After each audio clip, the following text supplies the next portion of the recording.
생명의 주가 되시는 우리들의 하나님 아버지, 오후 시간 피곤하고 지친 몸이지만 주님을 사모하며 주의 말씀을 기다리는 마음으로 주 앞에 나왔습니다. 성령께서 오셔서 우리를 진리 가운데 인도하여 주시고 주의 말씀의 깊은 것들을 보고 깨달을 수 있는 은혜를 베풀어 주옵소서. 이 말씀이 힘과 능력이 되게 하여 주시고 세상과 능히 싸워 이기는 능력의 말씀 되게 하여 주옵소서. 말씀을 전하는 자나 듣는 자가 이 시간 한 가지로 은혜를 받을 수 있도록 주님 도와주옵소서. 예수님의 이름으로 기도하옵나이다. 아멘. 먼저 본문이 시작되는 1절을 한번 보시겠습니다. 백성이 모세가 산에서 내려옴이 더딤을 보고 모여 백성이 아론에게 이르러 말하되 일어나라, 우리를 위하여 우리를 인도할 신을 만들라. 이 모세 곧 우리를 애굽 땅에서 인도하여 낸 사람은 어찌 되었는지 알지 못함이니라. 아멘. 모세가 하나님의 율법을 받기 위해 시내 산에 올라간 지 40일이 되도록 내려오지 않자 산 아래 있는 백성들이 동요하기 시작했습니다. 그리고 그들은 아론에게 이렇게 말을 합니다. 우리를 위하여 우리를 인도할 신을 만들라. 그러니까 백성들의 요구는 우리를 인도할 신을 만들어 달라는 것이었습니다. 여러분, 신을 사람의 손으로 만든다는 것 자체가 너무나 황당한 이야기 아닙니까? 신을 사람의 손으로 만들어요. 그렇게 만들어진 신이 어떻게 사람을 도울 수 있겠습니까? 그리고 4절부터 6절에 보면 더 황당하고 이해할 수 없는 장면이 나오는데, 이스라엘 백성들이 금으로 송아지 형상의 우상을 만들어 놓고는 그것을 애굽에서 자신들을 인도해낸 신이라고 하면서 거기다가 제단을 쌓고 그 우상에게 번제와 화목제를 드립니다. 여러분, 번제와 화목제를 드린다는 얘기는요, 예배를 드렸다는 얘기예요. 그러니까 이스라엘 백성들은 오직 여호와 하나님만이 받으셔야 할 예배를 금송아지 형상의 우상에게 드렸다는 겁니다. 그런데 여러분, 여기서 한 가지 궁금한 것이 있어요. 그게 뭐냐면, 왜 이스라엘 백성들은 송아지 형상의 우상을 만들었던 것일까요? 시내 산에 올라간 모세가 40일이 되도록 내려오지 않자 이스라엘 백성들은 자신들을 인도해낼 신을 만들자고 하더니 그 어떤 고민의 흔적도 없이 즉각적으로 송아지 형상의 우상을 만들어냈습니다. 그러면 여러분, 왜 하필 송아지 형상이었을까요? 힘의 상징인 사자나 독수리도 아니고 그 많은 짐승 중에 왜 송아지 형상의 송아지 모양의 형상을 만들었던 것일까요, 여러분? 여러분, 여기에는 이유가 있습니다. 애굽 사람들은 수많은 우상을 숭배했습니다. 대표적인 것으로 그들은 나일강의 신을 섬겼어요. 개구리 형상의 신도 섬겼고요. 땅과 대지의 신이라고 일컬어지는 이의 신도 섬겼습니다. 곤충의 신 파리를 섬겼고 곤충의 재앙으로부터 자신들을 지켜줄 것이라고 생각했던 그런 신도 섬겼는데 메뚜기 형상의 신을 섬겼습니다. 그리고 태양신 라를 섬겼고, 그리고 일반 애굽의 백성들이 가장 많이 섬기는 신이 바로 황소 형상의 아피스 우상이었습니다. 송아지의 그 형상을 한 그 우상이에요. 일반 백성들이 가장 많이 섬겼던 신이었습니다. 그런데 이스라엘 백성들은 바로 왕의 노예로 무려 430년 동안이나 애굽 사람들 틈바구니 속에서 그들과 함께 살아왔어요. 그러다 보니까 이스라엘 백성들은 애굽 사람들이 황소 형상의 우상을 숭배하는 것을 무려 430년 동안을 봐온 것입니다. 평범한 애굽 사람들이 황소 형상의 우상 앞에 엎드려 절하고 그것을 신으로 받들고 섬기는 것이 이스라엘 백성들에게는 매우 익숙한 광경이었을 것입니다. 여러분, 이것이 바로 모세가 보이지 않자 이스라엘이 즉각적으로 송아지 형상의 우상을 만들어냈던 이유였습니다. 무슨 일이냐면 이스라엘 백성들은 애굽 사람들 틈바구니 속에 살면서 그들의 우상 숭배의 영향을 받았다는 거예요. 환경의 영향을 받았다는 겁니다. 매일 본 것이 그거예요. 여러분, 이것은 오늘 우리도 마찬가지입니다. 불의하고 악한 자들과 함께 시간을 보내면 그들의 불의와 그들의 죄악을 우리도 배우게 될 것입니다. 그러나 여호와 하나님을 경외하는 믿음의 사람, 신실한 신앙의 사람과 함께 시간을 보내고 그들과 함께 한다면 우리도 하나님을 경외하는 믿음을 배우게 될 것입니다. 여러분, 한평생 하나님을 경외하는 믿음의 사람과 가까이 하시기를 주의 이름으로 축복합니다. 자, 이스라엘 백성들이 송아지 형상의 우상을 만들어 숭배하고 그것을 하나님이라고 한 것 때문에 하나님이 매우 진노하셨습니다. 하나님이 얼마나 진노하셨는지를 보여주는 말씀이 나오는데, 여러분 먼저 한번 10절을 보세요. 하나님이 굉장히 진노하셨습니다. 10절을 보세요. 그런즉 내가 하는 대로 두라. 내가 그들에게 진노하여 그들을 진멸하고 너를 큰 나라가 되게 하리라. 여러분, 하나님이 얼마나 진노하셨는지 이스라엘 백성들을 진멸하여 없애겠다고 하십니다.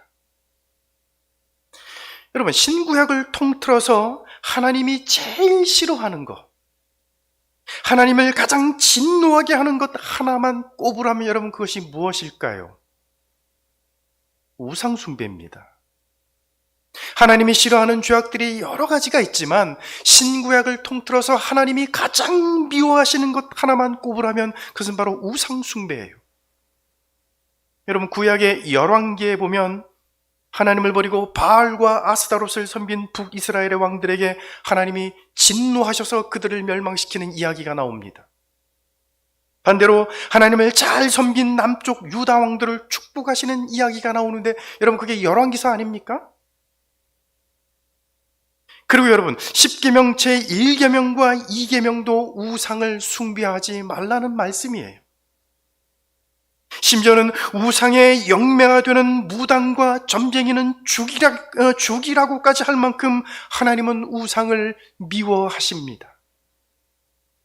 그렇게 하나님은 우상을 싫어하세요. 우상을 미워합니다. 그래서 하나님은 송아지 형상의 우상을 숭배하고 그 앞에 절하며 그것을 마치 하나님인 양 숭배하는 이스라엘을 향하여 그들을 진멸하겠다고 진노하셨던 것입니다. 그런데요, 하나님의 진노의 표현 중에서 더 무서운 것이 있습니다. 하나님이 이스라엘 백성들을 진멸하겠다고 하신 그 말씀보다 더 무서운 말씀이 있어요. 여러분, 7절을 한번 보세요. 여호와께서 모세에게 이르시되 너는 내려가라. 네가 애굽 땅에서 인도하여 낸 내 백성이 부패하였도다. 여러분, 하나님은 이스라엘 백성들을 향하여 내 백성이 아니라 내 백성이라고 그렇게 말씀하세요. 여러분, 기억하십니까? 출애굽기 3장 6절부터 7절에 보면 하나님이 이렇게 말씀하셨어요. 하나님이 모세를 콜링하시면서, 모세를 부르면서 하나님이 모세에게 뭐라고 말씀하시냐면 이런 말씀을 하셨습니다. 내가 애굽에 있는 내 백성의 고통을 분명히 보고, 여러분 거기서 뭐라 그럽니까?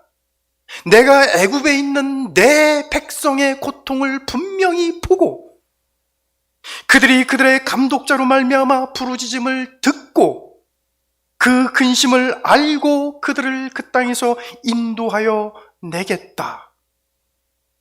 하나님은 분명히 이스라엘은 내 백성이라고 말씀하셨습니다. 그런데 지금 송아지 형상을 만들어 놓고 그것을 섬긴 이스라엘 백성들을 향하여 내 백성이 아니라 내 백성이라고 선언하십니다. 이스라엘은 더 이상 하나님의 백성이 아니라고 말씀하세요. 여러분, 세상에 이것보다 더 무서운 말이 또 있을까요? 재산을 잃는 것보다 더 무섭고 건강을 잃는 것보다 더 무서운 말씀이 있다면 그것은 하나님이 우리를 향하여 내 백성이 아니라 내 백성이라고 선언하시는 것입니다. 여러분, 이런 두려움이 우리에게 있습니까, 여러분? 하나님이 우리를 향하여 너는 내 백성이 아니라고 선언하신다면 여러분, 이런 두려움을 갖고 사세요? 이런 두려운 마음을 가지고 하나님을 경외하며 사시기를 주의 이름으로 축복합니다. 자, 여러분, 바로 이때 모세는 하나님의 무서운 진노를 돌이키고 이스라엘 백성들의 생명을 살리는 기도를 해요. 자, 그렇다면 여러분, 하나님의 마음을 바꾸기 위해 모세는 어떻게 기도를 했을까요? 모세가 하나님 앞에 간구한 생명을 살리는 기도는 무엇이었겠습니까? 첫째는 이스라엘은 주님의 백성이라고 설득하는 기도를 해요. 모세가 이 하나님 앞에 드린 생명의 기도의 첫 번째가 뭐냐면 이스라엘은 주님의 백성이라고 설득하는 기도를 합니다. 여러분, 11절 12절을 한번 보세요. 모세가 그의 하나님 여호와께 구하여 이르되 여호와여, 어찌하여 이 그 큰 권능과 강한 손으로 애굽 땅에서 인도하여 내신 주의 백성에게 진노하시나이까? 어찌하여 애굽 사람들이 이르기를 여호와가 자기의 백성을 산에서 죽이고 지면에서 진멸하려는 악한 의도로 인도해 내었다고 말하게 하시려 하나이까? 주의 맹렬한 노를 그치시고 뜻을 돌이키사 주의 백성에게 이 화를 내리지 마옵소서. 여기 보면 모세는 하나님 앞에 기도하기를 주의 백성에게 진노하지 마옵소서. 누구 백성이요? 주의 백성이요. 이스라엘은 주님의 백성이라고 말을 해요. 주의 백성에게 진노하지 말아달라고, 그리고 주의 백성에게 화를 내리지 말아달라고 하나님 앞에 호소하고 있습니다. 모세의 기도를 보면 비록 이스라엘이 하나님 앞에 범죄했을지라도 그들은 여전히 주님의 백성이라고 말하고 있는 것입니다. 그렇다면 여러분, 그 근거는 뭘까요? 이스라엘이 하나님 앞에 범죄했을지라도 그들이 여전히 주님의 백성인 그 근거는 과연 무엇일까요? 그 근거는 하나님이 큰 권능과 강한 손으로 이스라엘을 애굽 땅에서 인도해 냈기 때문입니다. 여러분, 한번 생각해 보세요. 모세를 불러 이스라엘 민족을 구원해 내라고 사명을 주신 분이 누굽니까? 하나님이에요. 10가지 재앙으로 애굽의 우상들을 벌하신 분도 하나님이셨습니다. 그 10가지 재앙이 애굽 전국에 내리는 중에도 이스라엘 백성들을 온전히 지키시고 보호해 주신 분도 하나님이셨습니다. 그리고 홍해를 가르고 건너게 하신 분도 하나님이셨습니다. 이 모든 것들이 하나님이 이스라엘을 위하여 하신 일이었어요. 여러분, 그것이 증거예요. 여러분, 세계 역사 속에서 하나님이 어느 한 민족에게 이렇게 많은 기적을 베풀어서 구원해낸 그런 민족이 있습니까? 없어요. 오직 이스라엘 민족만이 이런 은혜와 이런 축복을 받았습니다. 그래서 모세는 이스라엘은 비록 하나님 앞에 범죄했지만 여전히 하나님의 백성이라고 말하고 있는 것입니다. 두 번째는요, 아브라함과 이삭과 이스라엘을 기억해 달라고 호소해요. 하나님이 이스라엘 백성들을 진멸하겠다고 그렇게 말하니까 모세가 하나님 앞에 기도하기를 아브라함과 이삭과 이스라엘을 기억해 달라고 그렇게 기도를 합니다. 여러분 13절 보세요. 주의 종 아브라함과 이삭과 이스라엘을 기억하소서. 주께서 그들을 위하여 주를 가리켜 맹세하여 이르시기를 내가 너희의 자손을 하늘의 별처럼 많게 하고 내가 허락한 이 온 땅을 너희의 자손에게 주어 영원한 기업이 되게 하리라 하셨나이다. 여러분 먼저 여기서 우리가 주목해서 봐야 될 단어가 하나 있습니다. 이게 뭐냐면요, 이스라엘이라고 하는 단어예요. 보통 우리가 구약 성경을 보면 아브라함과 이삭과 야곱 이렇게 말을 하지 아브라함과 이삭과 이스라엘 이렇게 말하지 않아요. 여러분 기억나시죠? 우리가 여러분 구약 성경 보면 아브라함과 이삭과 야곱이라는 표현을 사용하지 아브라함과 이삭과 이스라엘이라는 그런 표현을 사용하지 않습니다. 그런데 모세는 지금 아브라함과 이삭과 야곱이라는 말 대신에 아브라함과 이삭과 이스라엘 이렇게 표현을 합니다. 이렇게 말을 해요. 야곱 대신에 이스라엘이란 말로 바꾸었습니다. 그러면 여러분 왜 이렇게 불렀을까요? 야곱은 태어날 때부터 형의 발꿈치를 잡고 나온 사람입니다. 형의 장자권을 빼앗고 외삼촌 라반의 집에서 일하고 나올 때는 외삼촌을 속이고 교묘한 방법으로 재산을 증식하기도 했습니다. 그런데도 하나님은 야곱을 축복하셨어요. 하나님은 그를 선택했고 그를 통해 12아들을 낳게 하고 그를 통해 그 12아들이 이스라엘 민족을 이루게 하셨습니다. 비록 죄와 허물로 점철된 삶이었지만 하나님이 은혜를 주시고 복을 준 사람이 바로 야곱이었습니다. 모세가 야곱이란 이름 대신에 이스라엘이라는 이름을 쓴 것은 그 옛날 범죄한 야곱에게 은혜를 주시고 축복하셨던 것처럼 지금 범죄한 이스라엘 백성들에게도 은혜를 부어달라는 마음으로 이렇게 말하고 있었던 것입니다. 그 옛날 야곱에게 은혜를 베풀어 주셨던 하나님이 지금 하나님 앞에 범죄한 이스라엘 백성들에게도 동일한 은혜를 달라고 그렇게 그 마음을 가지고 지금 하나님 앞에 호소하고 있는 거예요. 그리고 또 하나의 뜻이 있습니다. 야곱 대신에 이스라엘이라고 말한 데는 또 하나의 뜻이 있어요. 여러분 이스라엘이라는 말은요 변화된 야곱을 말해요. 전에는 형과 외삼촌을 속이는 야곱이었지만 야복강에서 하나님의 천사와 씨름을 하여 이긴 후 그의 이름은 야곱에서 이스라엘로 바뀌었습니다. 다시 말하면 이스라엘이란 이름은 승리의 이름이며 변화된 이름입니다. 지금 모세가 야곱이란 말 대신에 이스라엘이란 말을 사용하고 있는 것은 야곱을 변화시켜 이스라엘이 되게 하셨던 것처럼 범죄한 이스라엘 백성들을 변화시켜서 하나님이 기뻐하는 백성, 하나님이 기뻐하는 백성으로 삼아 달라는 그 마음을 가지고 이런 표현을 사용하고 있는 것입니다. 자, 그런데 여러분 중요한 것은 아브라함과 이삭과 야곱 이 세 사람의 공통적인 특징이 있다는 것입니다. 여러분 이들은 다 언약의 조상들이에요. 언약의 조상들. 이게 무슨 얘기냐면 언약의 조상들이라는 말이 무슨 말이냐면 하나님이 아브라함에게 언약을 하셨고 이삭에게 언약을 하셨고 야곱에게도 언약을 하셨다는 얘기예요. 그런데 그 언약, 하나님이 주신 그 언약의 내용이 뭐냐면 두 가지죠. 하나님 내가 너로 큰 민족을 이루게 하겠다. 또 하나는 약속의 땅을 주겠다. 두 가지 약속을 하나님이 주셨잖아요.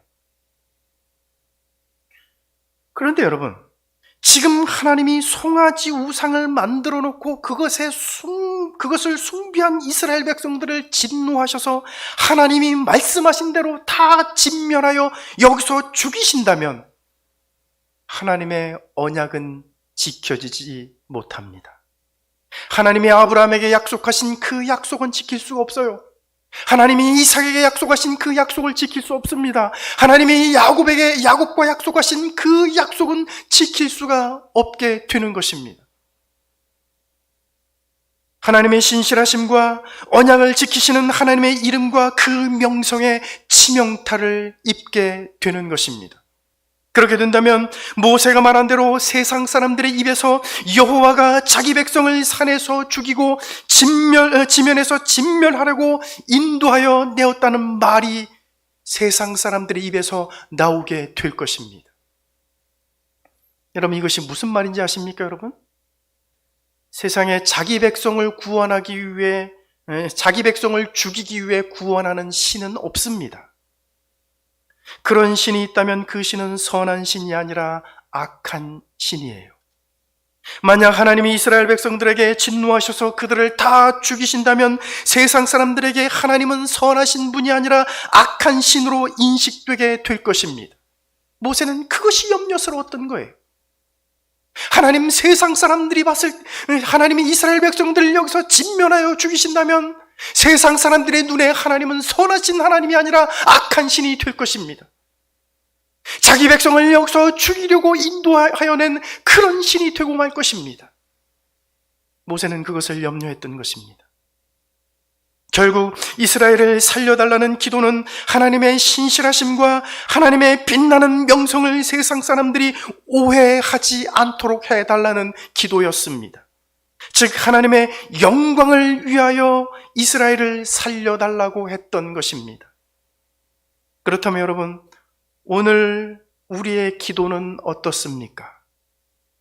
하나님의 거룩한 이름이 세상 사람들로부터 조롱을 당하지 않게 해달라는 기도를 하고 있습니까? 하나님의 영광과 거룩을 위한 기도를 하고 계시나요, 여러분? 아니면 나 자신의 유익과 나 자신의 욕심만을 위한 기도를 하다가 그냥 기도의 자리를 떠나버리고 마십니까, 여러분? 예수님은 겟세마네 동산에서 하나님의 영광을 위한 기도가 무엇인지를 우리에게 보여주셨습니다. 아버지여, 내 뜻대로 마옵시고 아버지의 원대로 되기를 원하나이다. 하나님의 영광을 위한 기도는 내 뜻을 내려놓는 기도이며 하나님의 뜻이 이루어지기를 구하는 기도입니다. 여러분, 이것이 바로 모세가 이스라엘을 살리기 위해 하나님 앞에 드렸던 기도였습니다. 그는 비록 이스라엘이 범죄했을지라도 여전히 그들은 하나님의 백성이라고 설득하는 기도를 하나님 앞에 드렸고, 하나님이 아브라함과 이삭과 야곱에게 하신 언약에 호소하는 기도를 하나님 앞에 드렸습니다. 또 모세는 하나님이 자기 백성을 죽이기 위해 인도하여 낸 악한 신이라는 오해를 하지 않도록 하나님의 이름의 명성과 영광을 위한 기도를 하나님 앞에 드렸던 것입니다. 사랑하신 여러분, 오늘 우리의 기도가 생명을 살리는 기도가 되고, 오늘 우리의 기도가 하나님의 거룩과 영광을 위한 기도가 되시기를 주님의 이름으로 축원합니다. 기도하겠습니다.